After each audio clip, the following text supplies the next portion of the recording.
everyone, to the 48th episode of Everyday Eternal. We are on the show tonight with myself, co-host Bob Huang, and Jarvis Yu. Hello. Bob's here as well. Let's do this. Yeah, let's go into it. So, like we just talked about in the pre-show, there were some interesting developments in both Modern and Pauper, and yeah, not really. So earlier this week, Wizards of the Coast shook up the legacy meta game in a way that's hardly ever happened before when they banned Deathrite Shaman and Cataxian Probe, two of the most requested cards for a banning. And even though I didn't expect them to, I'm really excited to see how Legacy develops. So how are you guys feeling about this?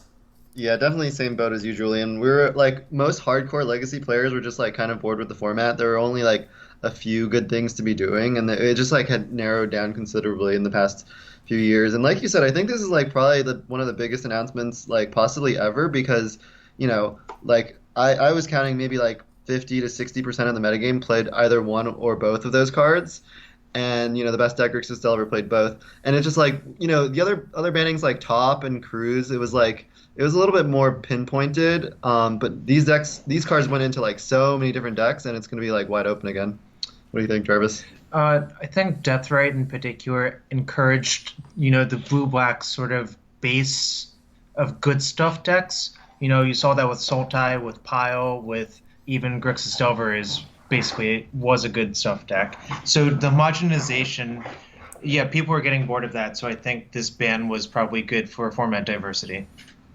Yeah, do you think it also has something to do with the upcoming Pro Tour? Or because I honestly have to admit, I was so excited I didn't even read their explanation because I figured I could already tell what it was going to be.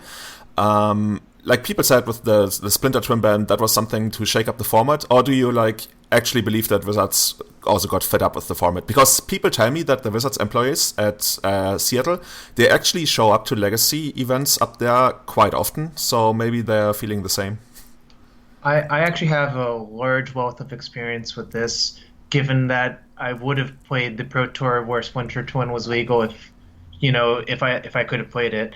And also that, yes, I think it is mostly them wanting to see not 50% Delver mirrors or whatever every single round, That's boring for coverage, that's boring for their format, that's just horrible for them to watch. Yeah, and added to the fact, this, you mentioned before, this was a ban a lot of people were asking for a while. And actually, it's kind of funny. So when we went to the last GP Seattle, so I wasn't there, but Gavin Verhey had dinner with a bunch of the guys, a lot of people who were on the Leaving a Legacy podcast. And the most requested card talked about there was Probe, obviously along with Deathrite, but people kind of talked about both these cards. And people have been complaining about these cards the whole time to Gavin. So I wonder if he actually listened to them from that dinner and was yeah, okay, we'll do it. And it's kind of become maybe we're to the point where if enough people complain enough, they'll actually do something, which I don't know if is a good or bad thing. I think it's probably a good thing because I feel people are complaining not without reason. So I guess I have a funny story about Deathrite Shaman from Grand Prix Seattle, this last one. I was talking to Sam Stoddard, he's a R&D employee. He said originally Deathrite Shaman was only slated to target things in your own graveyard. But Commander players said, oh, this card's not powerful enough for our format. If we could only take a graveyard, it'd be much better. And that's why the card is printed the way it is. The other reason it's a 1/2 is because Ewok Trickery was also an RTR. They didn't want Ewok Trickery to kill Deathrite Shaman. Rare. Oh, this is actually super interesting. We need you for a lot more background infos on these kind of cards. So that's why it ended up as a 1/2, and that's why it was able to target any graveyard. Both of which made it a really, really strong card. Yeah, it's literally every single line of text on Deathrite Shaman. If you made it slightly worse, it would probably still be playable. But all of them together make it just so broken. Or unbelievably good. I don't know if broken's the right word, but it's just unbelievably good. Yeah, I think it's gonna be one of those cards. If you come into the format later, you will eventually look at the ban list and be like, "Why is this card on the ban list? What does it do?" But it's one of those instances where you just had to be there and experience what it did. And Probe, it's not about power level, but it's about what it does to the gameplay. And every time, I can only speak for myself, but every time I get probed on the very first turn, I really feel oh, it's gonna be one of those games. And I feel completely naked and you don't really get to play your hidden information game anymore. And that's annoying. It's just boring. So yeah, I'm really looking forward to how things are gonna pan out. And how about you guys? Like, if you were to go to a GP in 2 weeks, and like, I'm not going to a GP, but I'm going to MKM Prague in 2 weeks, which I expect to be reasonably big, and it's gonna be one of the most interesting experiences when people like can't play their old faithful, especially in Prague, where there's actually not only by name but actually a lot of check pile because the deck was really popular. Yes, Thomas Marr and a few other people, they really worked on that deck a lot. Remember, Strosky came over to the U.S. American Eternal Weekend last year, stayed at Steve Rubin's house, didn't play Vintage, and played the Legacy and top-aided, and just playing literally Thomas Marr's cards in the tournament because Strosky doesn't really, own Legacy cards. But it was really cool to see. Obviously, the deck is sort of dead now. Probably will, if people want to go that route, there's probably some sort of Grixis Control concoction. Obviously, it will be worse for a lot of reasons, but it is something you could try to make work. Yeah, at the core, the deck is just blue-black with a little splash of red, and I guess... Yeah, green is also important. It's kind of hard. Like, Tomasz, he started out developing what eventually turned into Checkpile as a bug Delver deck, and then was like a 4-color Delver deck. And eventually he realized, hey, I don't even need those Delvers. I'm just going to play the mid-range game. So I really wonder where he's going now, because he himself is probably one of the greediest players ever when it comes to building decks. So he's probably just going to stay 4-color and like, yeah, it's fine. I'm going to make it. Yeah, I wonder how he'll fare against what I consider to be one of the obvious predators, which is, Canadian Threshold or Rug Delver to newer players. Like, the Threshold is very, very good at setting up a wall of mana denial and, like, annoying disruptive threats. In particular, Nimble Mongoose was one of the cards that was kept down by Deathrite Shaman. Yeah, a lot. Yeah, it's gonna be interesting to see too, and I think you mentioned too. They never stated specifically as for like shaking up the format like they did with the Twin Ban, but the Pro Tour is coming up. A bunch of tournaments are coming up. There's a GP coming up a month after the Pro Tour, or even less.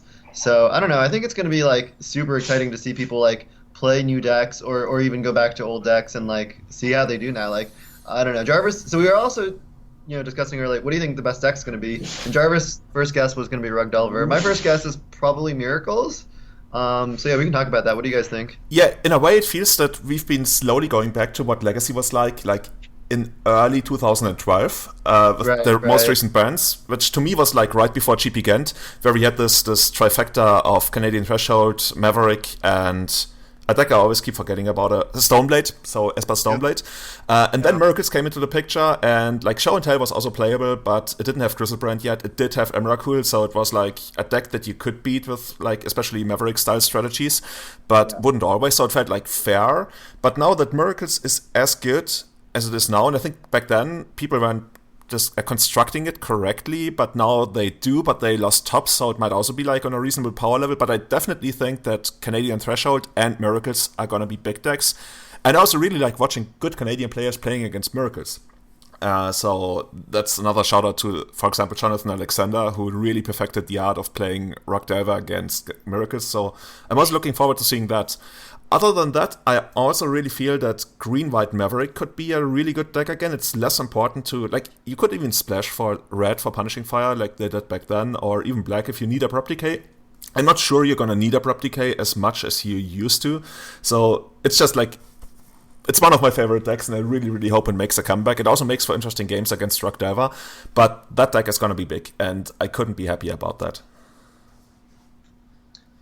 I'm actually excited to see what the Canadian professionals who are playing this Pro Tour are going to do, who are playing the Legacy seat. In particular, like Hayne, Pascal, them. They are from Canada. They were friends with David Kaplan, who was the original inventor of the deck forever ago. Do you remember who that is? I've never met him, but I've seen him around. Yeah, I always think about Lam Pham as one of the inventors. Werebears, Very old school. Very, very old cards, very old school construction of the deck. Fletchling Dragon, Mystic Enforcer, and that stuff?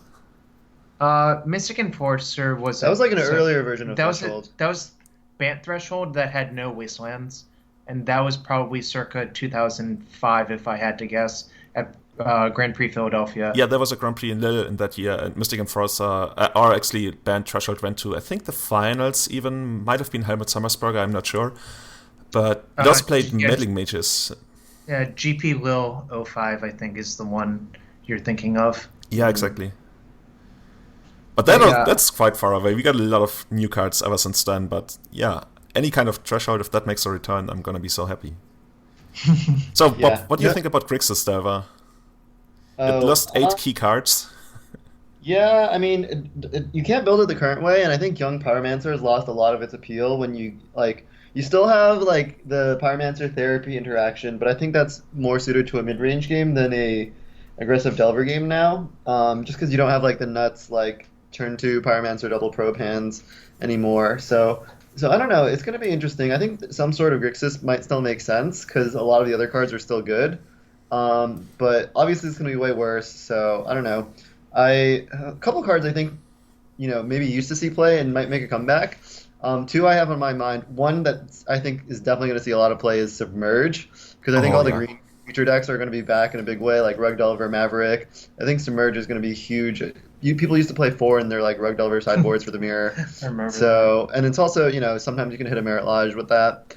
So I think Submerge is going to come back, and maybe even something like Sinkhole, because if there's not enough people playing Mana Dorks and people just try to win with basics against Rug Delver, I think that could be an interesting avenue for like blue-black X Delver to take.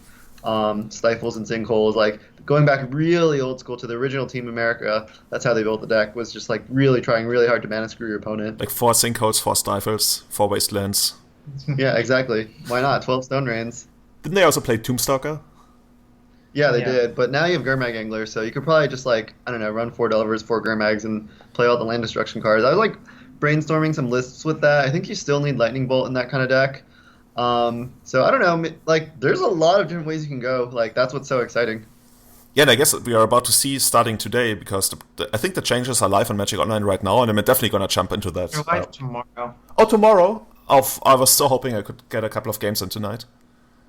There seems to be the philosophy of a lot of the people who are playing Leagues have like basically changed their deck just to try it out. So there's sort of a soft ban, but there's a few people who want to get their last few matches in with Grixis Delver. I mean, I've played like 4 or 5 leagues since.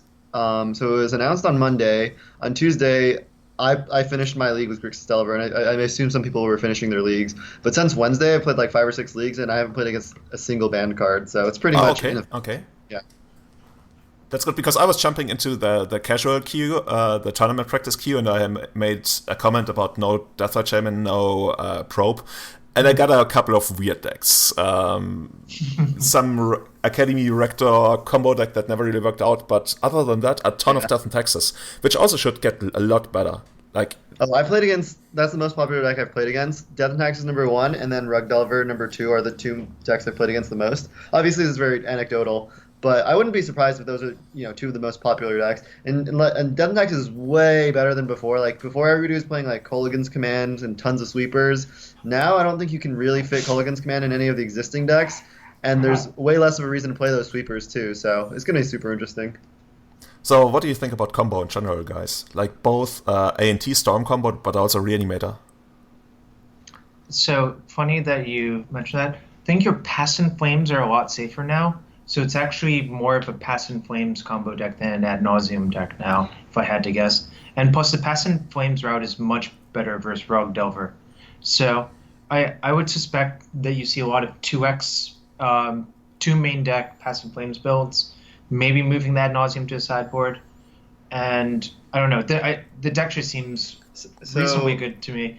Losing Probe is a pretty big loss to that deck, because it sort of thinned your deck and gave you information. Like, you could always sandbag a Probe until the turn you wanted to go off, Yeah. With regards to Reanimator, it'll probably be an improved Game 1 deck, obviously, but time will tell like how much graveyard hate people will end up with in their sideboard, which I think is the major issue, right? Yeah, at least in my area, when people talk about Reanimator, they're like, okay, I'm going to dedicate like 8 cards in the sideboard to Reanimator. And they're probably going to do that for the first tournament, and then they won't play against Reanimator ever and slowly cut down on that hate again. I just feel like a lot of people who are thinking the sky is falling with regards to Reanimator probably weren't around before Deathbite Shaman, which was actually like 6 years ago. So I wouldn't be surprised if almost 50% of the players who are vocal about that right now weren't around back then. Because back then, we didn't have something like Cage, which only came out right afterwards, or I think together with Deathbite Shaman in the same set. Is it like Innistrad? Probably. No, Cage came in Innistrad, and Deathrite was a year I returned to after. Ravnica, yeah. It's literally a year after, because they overlapped in one standard format. I'm so happy that we actually have a real standard player here to make these connections. Reanimator was a really good deck, and I remember there was a GP where like all the Channel Fireball players were playing it because they figured it's a really good deck, which it is. But I played that Grand Prix too with Loyal Retainers Maverick.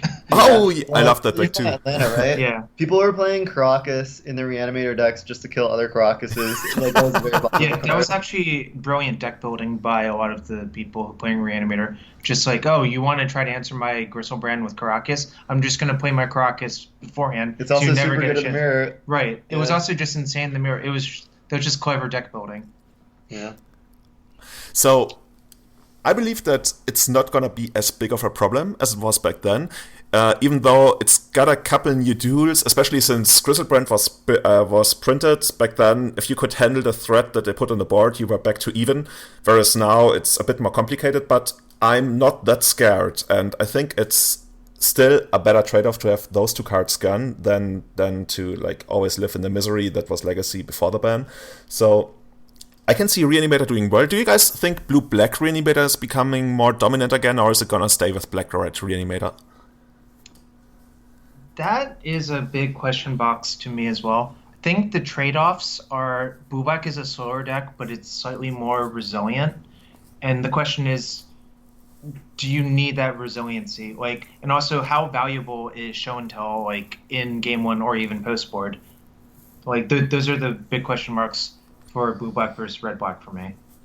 Yeah, I think show and tell is a big key part in playing around the hate. Sometimes you sit there with like all surgicals and, well, I guess not Deathlight Shaman anymore, but oozes or what have you. And then they go turn 2 or turn 3, show and tell, and it slides out for you.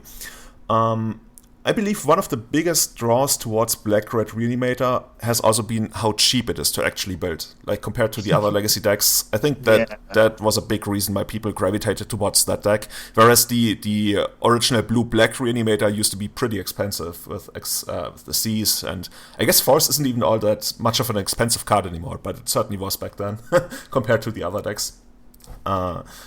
So I guess people who already played Black Reanimator will keep playing it. Others that aren't married to any deck yet might consider the Blue-Black Reanimator deck.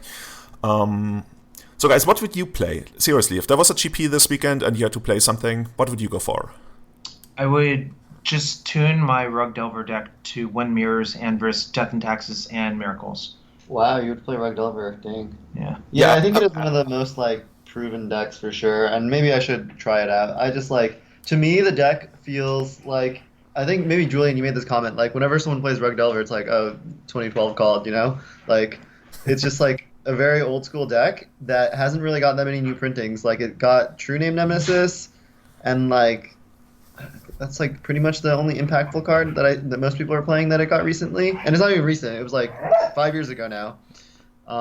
So I don't know. It just feels a little bit outdated. I don't think it's good against Death and Taxes. I don't think it's good against, the Turbo Depths decks or lands. So I think, and I don't think it's good against Moon Prison either. So I think it has a lot of weaknesses that weren't there back in 2012. Interesting. I think one of the things about Canadian Threshold or Rug Delver is that it's so optimized in most of its slots that it would actually be hard to print a card that would be better at what the current card in that slot already does. So that's why we're also not seeing a lot of innovation in that deck, because like what could you even what do you want to improve on that deck? It's pretty much got 50% game against most of the field, which is like, it has been kind of the tagline. Like in game 1 you're like 48% against the field, and then you bring in your sideboard cards and you're like 55% against the field, and that's still kind of good enough. I guess my gut feeling would tell me that's actually too low for the numbers, but anyway. The thing is that it's pretty even against everything, and people just enjoy how optimized it is. And also, like, you get to play sweet cards. Like, I think Submerge is actually, like, a really broken card in regards to what it does. Like, it's removal for 0 mana. Seriously? Like, people are like, yeah, but if you can't shuffle, yeah, but the opponent also gets kind of denied his next draw step. So, to me, it's a removal spell, and it's a 0 mana removal spell. I think it's it's actually one of my favorite sideboard cards. Like, my 3 favorite sideboard cards in Legacy are Canonist, Submerge, and Flusterstorm. And seeing that card make a comeback, even though it's good against Elves, I'm still happy to see it back in the format. I think often people do underrate it. They're just saying, oh, they're just going to draw it again. You not realizing that you deny them a draw step. Compared to Unexpectedly Absent, which costs white for the same effect. I mean, granted, Absent can hit any non-land permanent, but I think Wizards realize that effects like that should not cost 0 mana. That's just a huge mistake. Yeah, exactly. Like with Absent, at least you also make them like spend half a turn or even more mana-wise, so you don't feel as bad about that. But Submerge is like really good. And I think, would you play like 4 on the sideboard? That is literally just a calculation of how many green decks you expect in the field, I think. Mm-hmm. Do you think Maverick is going to make an impact? I think people are going to try it, and then we'll see if it's good or not. I mean, that's how I feel. I think it's okay. The question is like Maverick versus Death and Taxes, basically. I've been told by a few people that Maverick is heavily favored in the matchup. In that matchup, okay. Against Death and Taxes, yeah. I think I see that. So I've been playtesting Bant, and like with the Green Sun Zenith package. But the problem with Bant is it's really hard to have enough blue cards to support Force of Will pretty well. And honestly, it's like all the Maverick cards are fine. It's hard for me to play a deck without Brainstorm, so I'm probably not going to try that deck. But I think all the cards in it are reasonable, like Thalia, having Teague main deck. Like, yeah, I don't know. Yeah, it's surprisingly flexible. I really enjoyed it when I played it back in like late 2011. And I think you had pretty good game against most of the decks. Combo was iffy, but he also played main deck Teague, so that helped out. If I wasn't going to play Elves, which I am still going to continue to see how it works out, I would certainly play either Rock Delver or Canadian Maverick. But Jarvis, you would be moving away from lands. Like, you're the, I want to say, landlord of Legacy. So, the thing a lot of people don't realize this is the reason I played lands at that GP in particular was, first off, Bob said his data indicated it was one of the best decks during that era. And I'm just a huge proponent of maximizing win percentage as opposed to personal preference. So I played it for that tournament. Then, obviously, like, it's funny. I actually don't think I played even close to perfectly in any of the matches back then. But the deck was so powerful and it was so unknown that it had a lot of free wins. And nowadays, I think the opposite is true. People have like stepped up their game. They've like actually played against people playing the deck at a reasonable level, and they've learned most of the tricks and things it's capable of. So I think it's still a reasonable deck. It's no longer the powerhouse it used to be, is how I would put it. Also, you might not even play it, even if Deathwatch Shaman and Grixis Prop were legal. Yeah, there's like a weird backlash that if you expect. Well, once Deathrite is banned, you expect a few broken combo decks to come back, which are traditionally not great matchups for the deck. Okay. So we might see you back on well, can I say back on Nimble Mongoose? Have you played Rock Delver before? So when Delver of Secrets was printed in Innistrad, I revisited that deck, I think. So that would have been 2011, fall 2011, I think, is the case. Yeah, I think I played it then. And then for a while I played Esper Stoneblade during that era. Then when Dig Through Time was printed, that past few years, I played Jeskai Control in that Grand Prix in New Jersey, which was 4,400 people. And I won 13-2, and both my losses were punts because, like, if you remember that GP, it ended at, like, what, midnight or something ridiculous? Yeah, quite late. And I tried to get food, and it took us forever to get food, and then I didn't fall asleep until, like, 2:30. So I was exhausted my round one of the second day, and I punted. Then I won all the rest of my matches, so... I think Bob also top 16 that he went, right? Didn't you play Buck Delver back then? He played Jeskai with Counterbalance Top on the board, I believe. Oh, really? Yeah, Jeskai Delver. Yeah. He just out-counter-topped a lot of the Miracles decks. But yeah, that was the Treasure Cruise format, so that's also, completely different beast. Yeah. Speaking of top and counterbalance, so do you guys also feel pretty good about Miracles right now? Yeah, like, I'm thinking in my head, like, it doesn't really have any bad matchups. Like, combo's not, like, as favorable as it is for Delver, but I think it's still slightly favored in those matchups. And then it has all the tools to answer everything that's happening in the format. Like, I love Snapcaster Mage, Red Elemental Blast, Swords of Plowshares, Terminus, Engineered Explosives, too, is excellent against Rug Delver and Death and Taxes. So I think that card should see more play. So, I don't know, it just feels like it has all the answers to me. And Jarvis? I think it's a fine deck. I don't, there's a lot of questions to me about how you should build it. Mostly, I think those questions align with your playstyle. I think it's actually better for Bob to play a build that has Mentor in it, because it supports his more Delvery, aggressive sort of playstyle. I just watched him play a match with Justin Treat. I think he did not play optimally. Whereas if he had just Mentors in his deck, I think it would have been better for him as a player. And also, he would just naturally play the game in such a way where it would be good. Yeah, it's weird. When you play Miracles, you're not supposed to cast your spells. You're supposed to react to your opponent's spells or, wait for a better moment, and I'm not used to that. Yeah, that's how Philip Schoeniger taught it to me. Like, when I was trying to get into Miracles because I was feeling fed up with Elves at the time, I went to, his school of Miracles, and he also taught me, when you can, just play a land and pass the turn. Try to avoid casting spells. Eventually, you're just gonna come out ahead, and you make your opponent do the work, and then you react to that.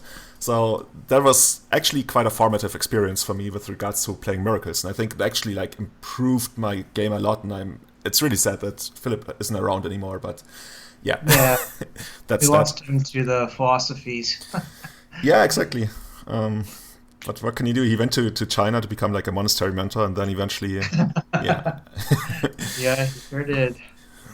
Yeah, so Miracles. I also believe the biggest question is the choice of win conditions, and over here, there's also a couple of guys who go without Entreat or Mentor. So they really just in the main deck, they tell me the win condition is Teferi, the 5 mana planeswalker. So oh my god, that's the worst one. I mean, they have Jace too, though. Jace is better than Teferi. Yeah, but technically you can even survive Chase if you have 8 cards in hand.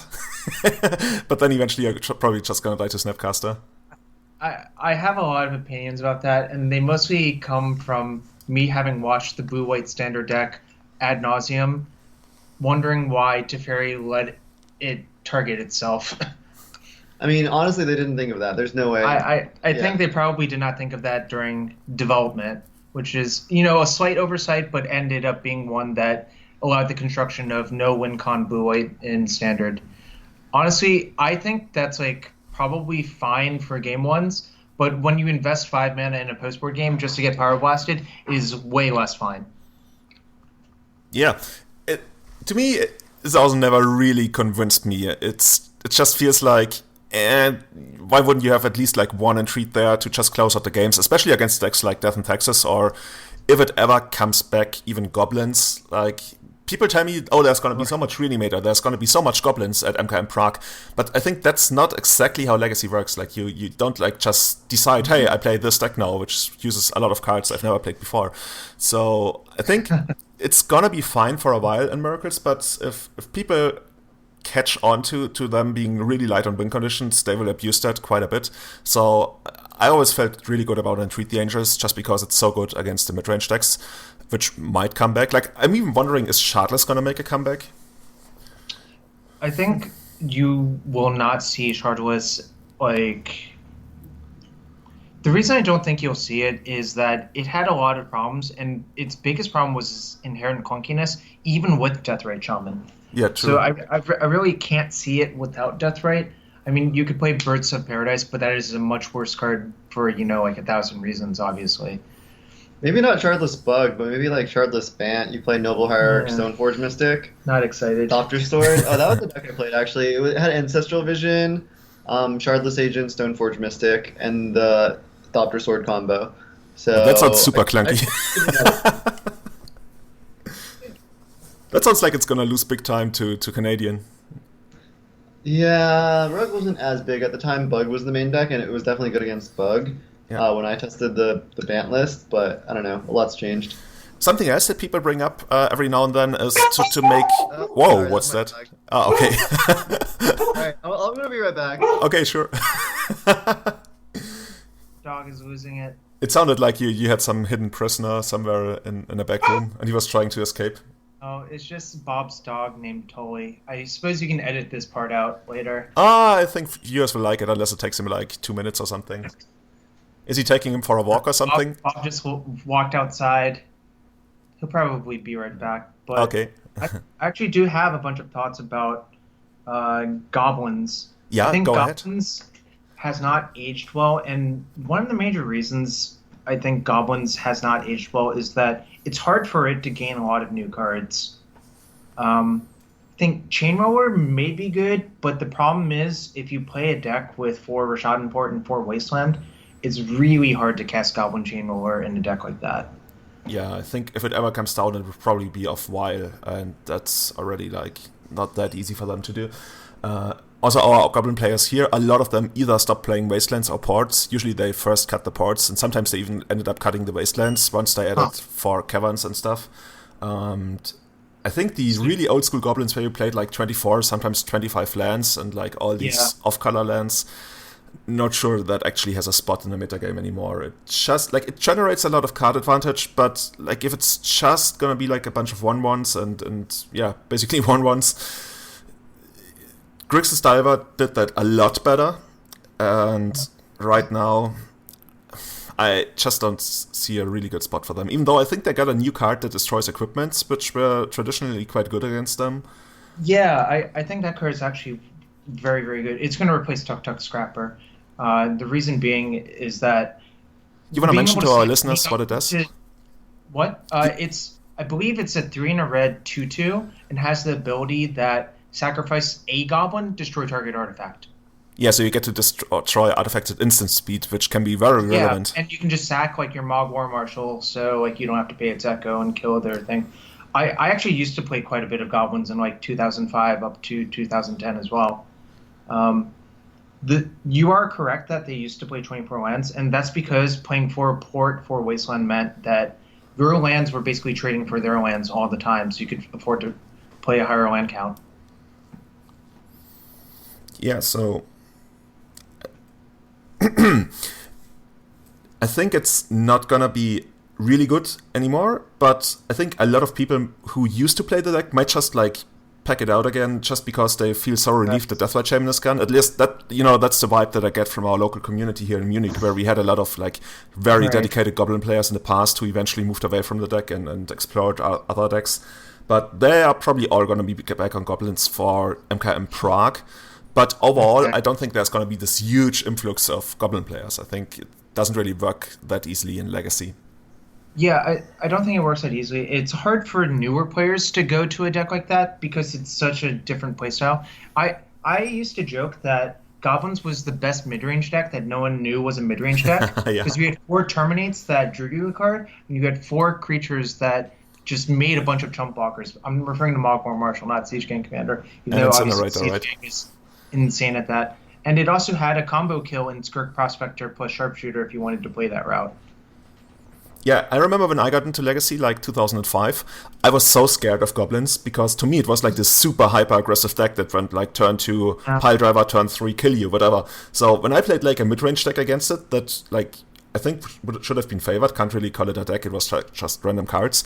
All I cared about was Goblin Pile Driver. And I named Goblin Pile Driver like on every Cabal Therapy that I played, and eventually after the game the guy told me, hey, I actually sided out Pile Driver. Yes. I couldn't believe that. Like, why would you side out Goblin Pile Driver, the best card in the entire deck? And then he told me, yeah, I think my deck is more like a mid-range deck. And I was like, dude, your deck is a mid-range deck? And that's some realization that has to set in. Is the best card in that deck. Yeah, I agree. Yeah, it's crazy. Like, I haven't played against that deck in a long time, and I don't even know if people are going to build it with Pile Driver anymore, because like it's not what the deck is good at. The deck is good at staying alive and then drawing cards.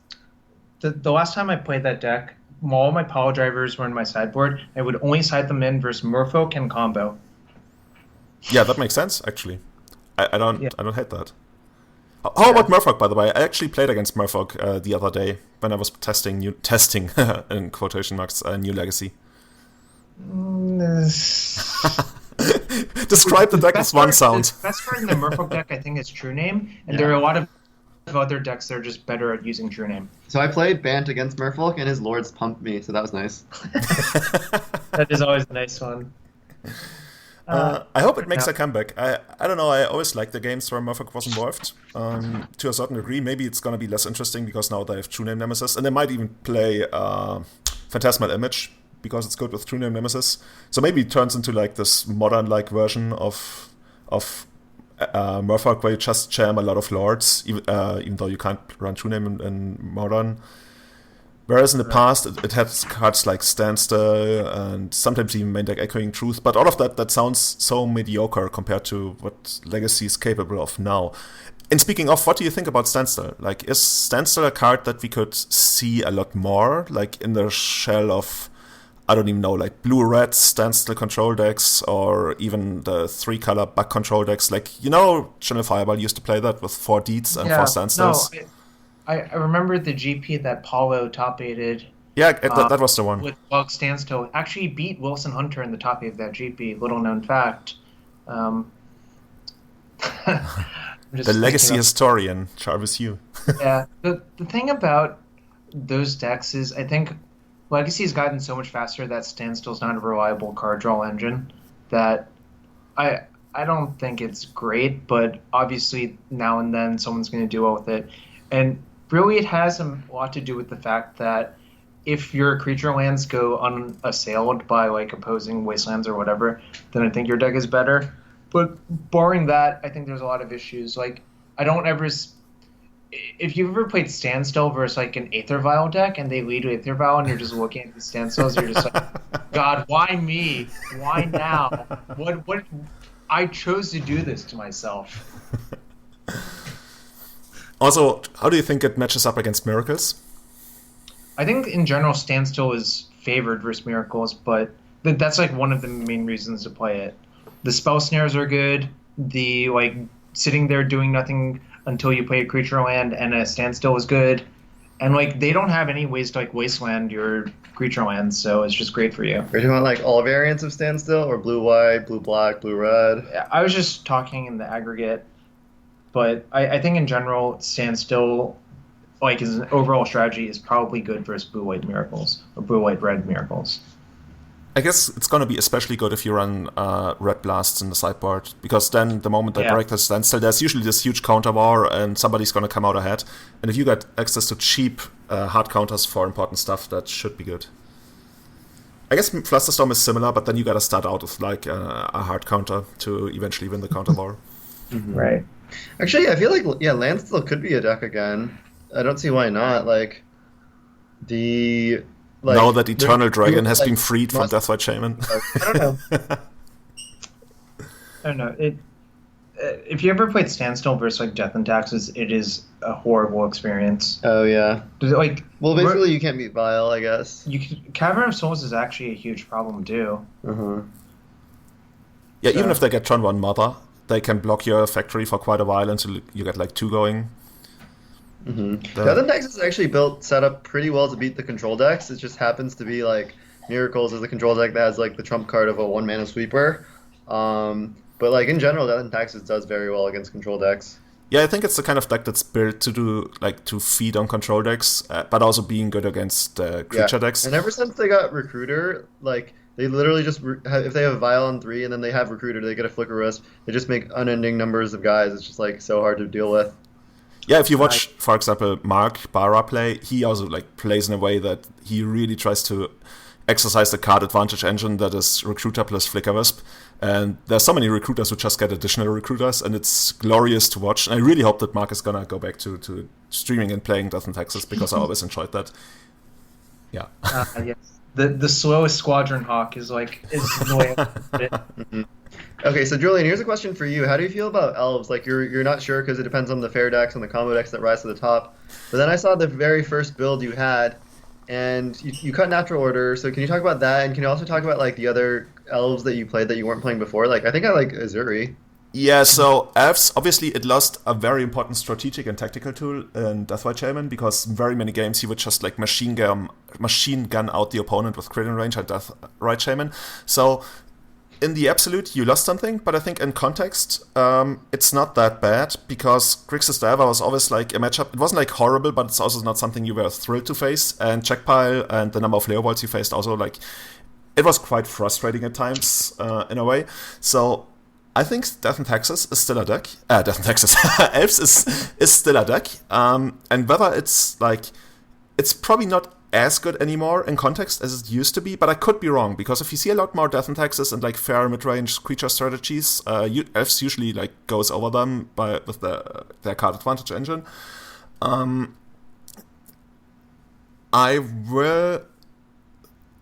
want to say that I'm not sure that cutting Natural Order is the way to go. What I just did is I went back to GP Gen 2012, where Lucas Maura, a friend of mine, who's like one of the main reasons I actually got into Elves, made the finals against Timo Schünemann on A&T, or was it TNT? It doesn't matter. And I used that list like as a base for what I wanted to do. So I was looking at it, and Lucas was playing 6 Mana Dogs, and I think I also played 6 Mana Dogs in that list I streamed the other day, or I put on YouTube the other day. And he also like relied heavily on the Suri and not Natural Order. And the thing is, I've never really liked Natural Order a lot against like the blue decks. So I just wanted to try that out, give it a slight update, and then see how that performs. Eventually, I could totally see the Natural Order going back in, because it's such a dominant strategy, and especially like in GPs where it really matters, I like having these dominant strategies that put your opponent on the spot. But overall, I kind of liked it, but I also realized that the story only pumps other Elves, and that sometimes was a bit awkward, because you tap your Elves for heritage to it, and then you don't get to pump your Dryad Arbors and your Violet Symbiotes. So sometimes you actually needed to get in for 2 attacks, which could be fine if things work out, but I definitely felt that I wanted at least one Crowd Oath in the deck, even without Natural Order, so eventually maybe Natural Order is going to return. I don't see a need for Nissa right now, because Nissa was mostly a reaction to Checkpile, where you wanted like a permanent threat or something like an engine that stays on the board, even against their sweepers. Other than that, a card that we've been discussing, not a lot, but I had it on my mind, and I was talking to a couple of other Elves players, is Beast Within. Because if you stay mono-green, I really like having Beast Within as an answer to somewhat problematic stuff, even like Chase or Tabernacle or what have you. And I think it's not even bad if you're on the play and you go turn 2 Beast Within on their only land, and they're set back to 0. That's also something, like, I'm not looking to, okay, this is going the completely wrong direction. I'm not looking to turn Elves into a land destruction deck, but I think Beast Within has a lot of potential in Elves, especially in the mono green build, which has huge upsides against Canadian and Moonstompy decks, because you also get to run 4 Caverns, which is also like great against Moonstompy until they have Blood Moon. But if they have Blood Moon and Chalice, I think it's still okay, because they're not doing anything else for a while. So overall, I'm really, really excited and enthusiastic about Elves, even though I realize that a good list has yet to be found, and that's why I'm really looking forward to trying it out like a lot on Magic Online over the next weeks. Mm-hmm. Well, let me ask you one thing about the original list you started with to build this list. Was Avacyn Restore even printed by that point? No, Avacyn Restored wasn't. Yeah. Oh, actually, no. Let me go back. Avacyn Restored had Terminus, right? Because Terminus was legal back then. Yeah, it had been printed. Okay, but I think no one had put the connection between Natural Order and Craterhoof yet. No, that was the next January when Matt Ness played Elves. I think it was GP Denver. Right. Yeah. Well, the Deathrite had just come out by that point too. So all of these combinations of cards put together made the deck into a super powerhouse. I always used to joke that Elves was the best Deathrite deck by so much, because you could activate it like 6 times per turn or whatever. Yeah. You would sometimes like drain out the opponent from 20 while they were hiding behind Blazing Archon or Glacial Chasm. Oh, I did that to a Lands player when I was first playing against Lands locally. I just glimpsed through my entire deck, went to my end step and discarded like 8 sorceries. Yeah, exactly. That's the key. Because I've seen players scoop because they're like, oh, I'm never going to get these Green Sun Sonnets into a graveyard. Like, yeah, but just say no, go. You just go to your end step and discard them. Yeah. I mean, they were not creative enough. Yeah. I was creative enough. I'm like, oh, every activation, tap, put a black, drain you, draw a card off glimpse, keep going, go, go, go, go. Oh, end step. I have like 15 cards in my hand. I'll just discard these natural orders and Green Sun Zeniths.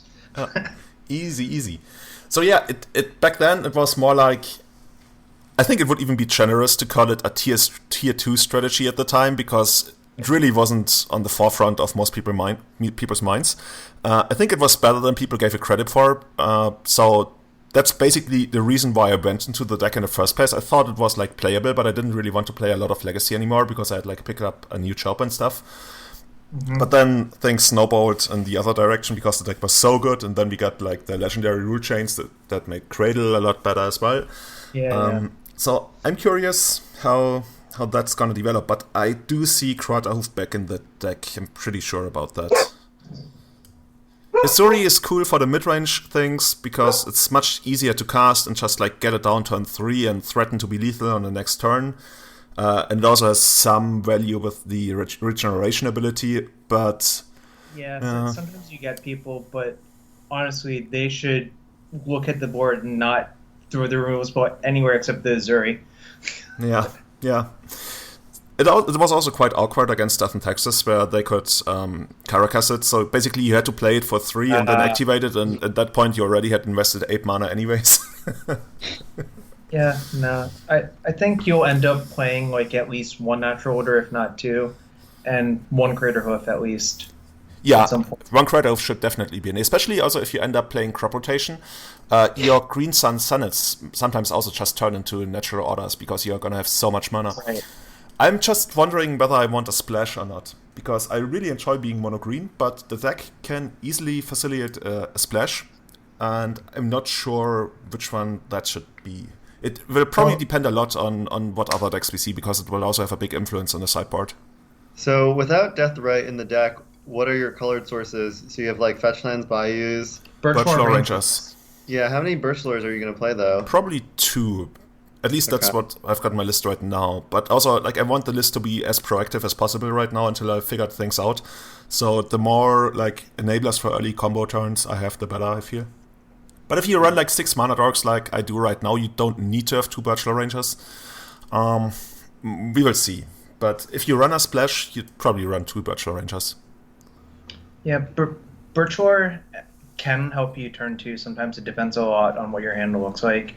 Heritage is actually sometimes harder to turn 2 with than Birchlore, because Birchlore plus Metal is basically really, really broken. Yeah. Wait, so what are your combo hate options if you don't play black? If you don't play Gadoptic main deck, Canonist, yeah. Yeah, but then that's not mono green though. By mono green, you got this stupid Druid, Ichian Druid from Legends, but I'm not going to play that. That deals 4 damage whenever your opponent plays an instant. Yeah, I remember that card. So you're either playing like so you're definitely splashing a color, right? Like you can't just play no white or black. Right? He's just deciding which color he wants to play, I think, at this point. Yeah, exactly. Yeah, so but mono green's not an option. But you can play mono green, and you just play Mindbreak Traps and stuff like either Surgical or Leyline.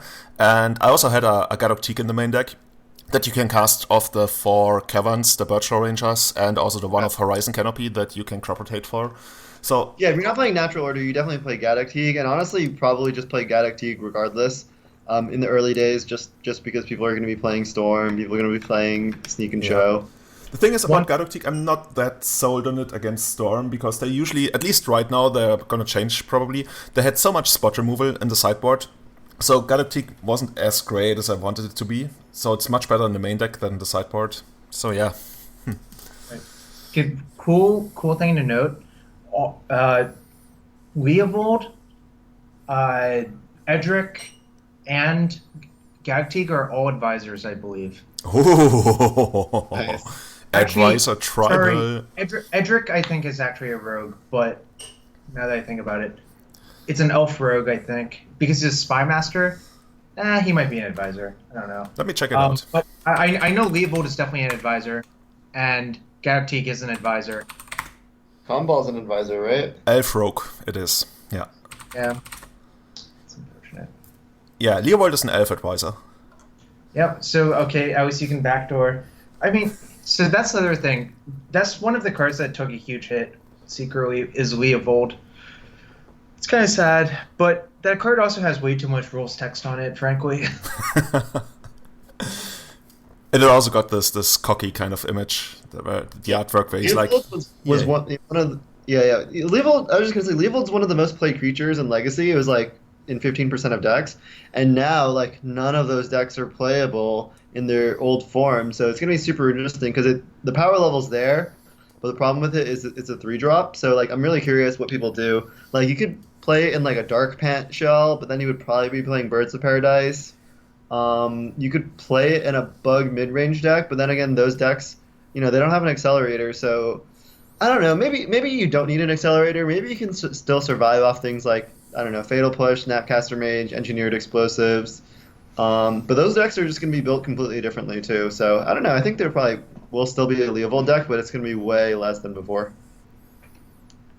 I wonder whether I'll play Leovold and Elves. It would be like a really hard splash, but with 4 Cavern of Souls, it's actually like not that hard if you play a couple of Birch Rangers as well. But I think I really can't tell yet. Like we said before, I really want to see how the metagame like pans out, at least on Magic Online, and then I'll adjust accordingly. I feel this is like a really cool position of like a luxury to actually be this open about what you're going to do with your deck, because you don't yet know what you need it to do, except for like Smash Face, but after sideboarding things get different. So yeah, I'm wondering, and I'm open to a lot of things. I could even see a Blue Splash. That's like, I don't want to call it the holy grail of Elves, but every now and then we played blue for stuff like Flusterstorm, and it was okay, especially since Flusterstorm is really good against Show and Tell, but it doesn't really like do something about the main problem, which is Emrakul of Sneak Attack, which is really hard to stop for us. So maybe we're just like, I'm gonna play some generic sideboard that has a couple of needles and stuff. So I'm undecided, but I'm feeling that Elves is still playable, and depending on how the metagame shapes up, it might be either worse or even better than it used to be in the last metagame. I agree with that. I agree that it's either going to be worse, the same, or better. And the sky is blue. Actually, in Germany right now, it's pretty black. It's quite late here. Guys, so what are going to be the next big tournaments that you are playing in, legacy-wise? I guess I'll go first. Jarvis has the important ones. I'm just going to be playing in a couple more team opens. I'm really curious to see if they renew this cycle, because SCG has done so many team opens. And it's good and bad because I've gotten to play a lot of Legacy, but I'm not like a huge fan of the team formats. The first couple were cool and I would still do some, but when like 90% of them are team, it gets a little tedious. So yeah, I'm playing in the team open in Worcester next weekend, or not next weekend, the weekend after that. And then the weekend after that, I'm playing in the team open in Philly. And then after that, there's the GP. There's a GP already coming up? Yeah, there's a GP in Richmond. It's going to be the last week of August. So it's awesome that North America got 2 GPs this year. I'm super excited. And Richmond's like where I used to live. So I'm very happy to go and try to defend the home turf. We played in Richmond, right? In 2014, when I came over. I remember that. I played against you in the penultimate round. Yep, that's and right. I killed you, and then you looked at your hand and you were like, that was not how it was supposed to go, because you had like everything if you only got another turn. Yeah, more or less. Oh, that was a fun trip.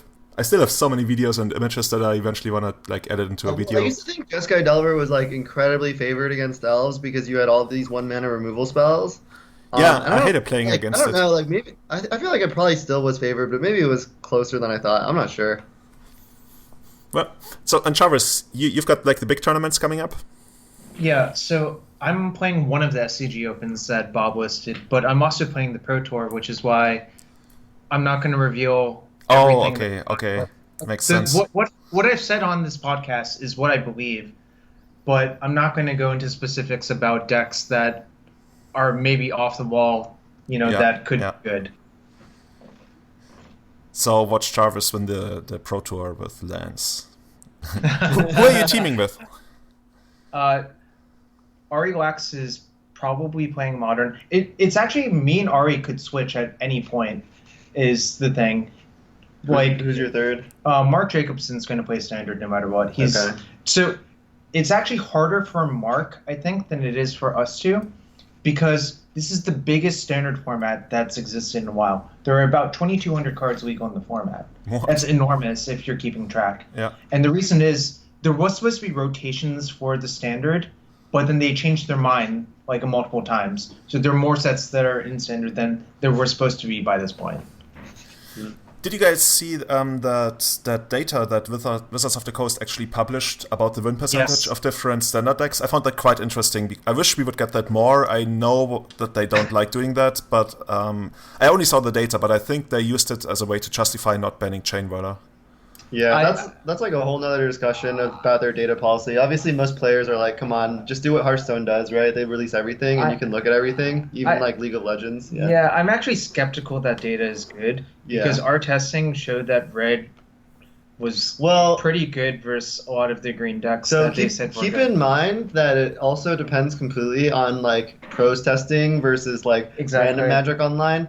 And like that was an interesting thing too. Like it listed Grixis Delver 55%, which obviously like when I played it, it was like much more like 75%.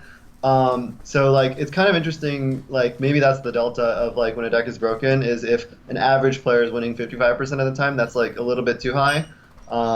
So I don't know. It's like it's interesting that they listed it. I wish they would do it every time, but who knows? And scrapping it together like all by yourself is way too much work. I did it for a really big MKM event, but even that, like, it's not gonna be that representative. Even if you have like 500 players, it's with bots on MTG Goldfish, but then they shut it down basically. So I think you can still do it. You can write a script to go and do it. Yeah, actually, but then, like, you can't publish it. So I know a guy who does that. I believe I know a guy who does that, and like. I was once approached about, like, hey, Julian, if somebody had that data and they were to give it to you, what would you actually do with it? And apparently I answered the wrong thing, which was, like, to publish it, and then I never got it. That's funny.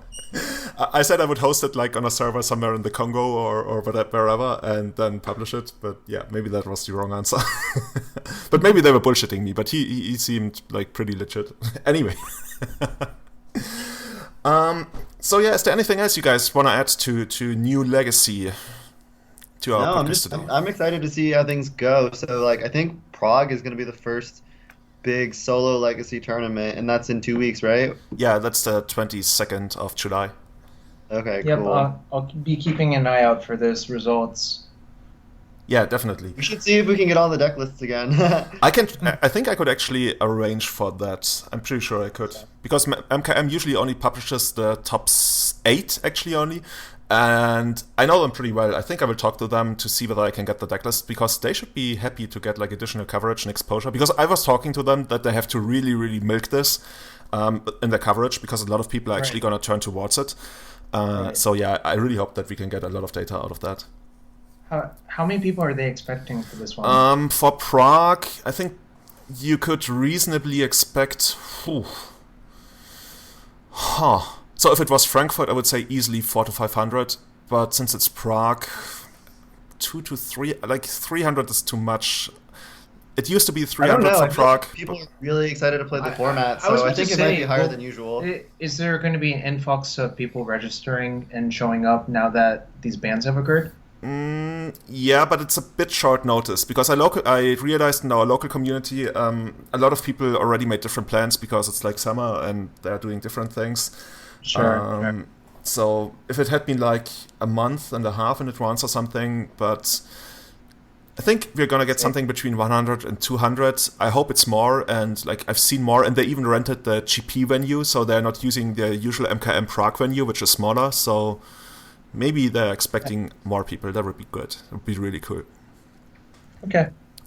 Okay, so with that, we're gonna end tonight's cast. Thanks, guys, for coming on. And yeah, we're just as excited as you probably are about the new Legacy meta game. I'm sorry if your deck got killed, but I think there's still a lot of ways you can use your cards. Like especially like Grixis Delver should translate quite well into other decks. And if not, then you still have Underground Seas that are like probably worth a lot more than you bought them for. Yeah. So tune in. Follow us on Twitch. Follow me on Twitch. I'm at It's Julian. No, that's my Twitter. At It's Julian23. On Twitch, I'm at twitch.tv/It's Julian. I recently started streaming a little more again and also like putting out videos, of which there will be a lot more about Elves in the new Legacy format on itsjulian.com. And how can guys reach you? I also stream on Twitch, twitch.tv/Jarvis Yu, Twitter at JKYU06. I will happily answer questions if they do not ask me what I'm playing in the Pro Tour. That sounds fair. And then you can find me on Twitch and Twitter as well at Grizzlepuff. Yeah, I'm also going to put everything in the show notes so people can easily just click that. So yeah, as I said, thanks guys for coming on, and see you and everyone else on the next episode. Bye-bye. Bye-bye. Thanks, Julian.